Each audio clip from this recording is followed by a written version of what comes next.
Hello, EOS. This is Kevin Wilcox with EOS Go. We are a neutral community organization, and we are here to help launch EOS and provide news. And we are not running for block producer, but we are committing to this new bi-weekly series. Every Tuesday and Friday morning, Eastern Standard Time, we will put out a new video describing what the EOS launch might look like to help voters understand what they need to do to make this a successful launch. As everybody knows, or most at this point, understand Block One will not actually launch any blockchains. They're just creating the software and releasing it on June 1st or thereabouts. And the community must come together, all the block producer candidates from around the world, through all the language barriers and time zones. They must launch the network together in order for it to actually work. And then the community themselves, 150 million tokens, EOS tokens, must vote for block producers on one particular chain in order for that chain to actually become valid and to launch.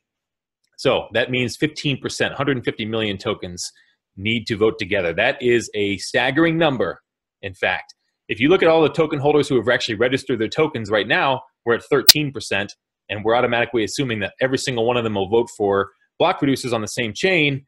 It's hard to herd all those cats in one direction, and that's how community voting works. That's what blockchain's all about. However, what we do know right now is that block producer candidates are working very hard in randomized groups. So basically there are 3 random groups, and they're actually EOS Go and Koreos and IAMEOS in China, Koreos being in Korea. They're also neutral organizations, and they're helping to coordinate this as well. So all block producer candidates are put into these random groups, and they're practicing launching the blockchain, and they're trying to gauge each other based on how technically proficient each of the block producer candidates, are.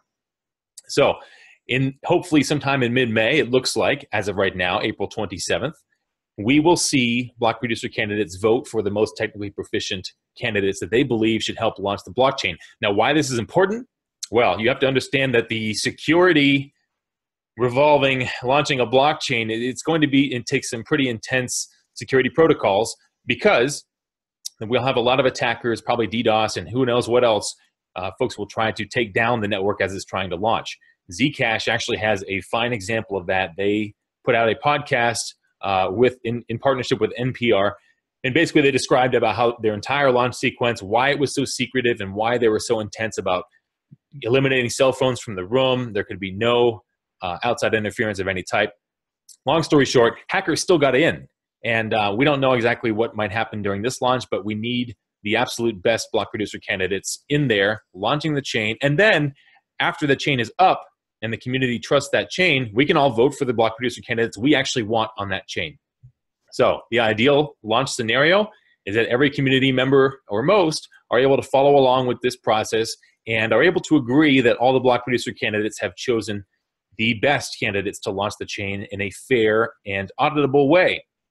And then that will encourage all the block producer candidates to join together and launch on that one chain. The other option would be if the process is not trusted and the community does not know much about it. Unfortunately, that will mean that block producer candidates will instead choose their own friends that they want to launch the blockchain with. Now, they may have good intentions. They may choose folks that they believe are very technically proficient, and they may try to make it a global reach, and that's great.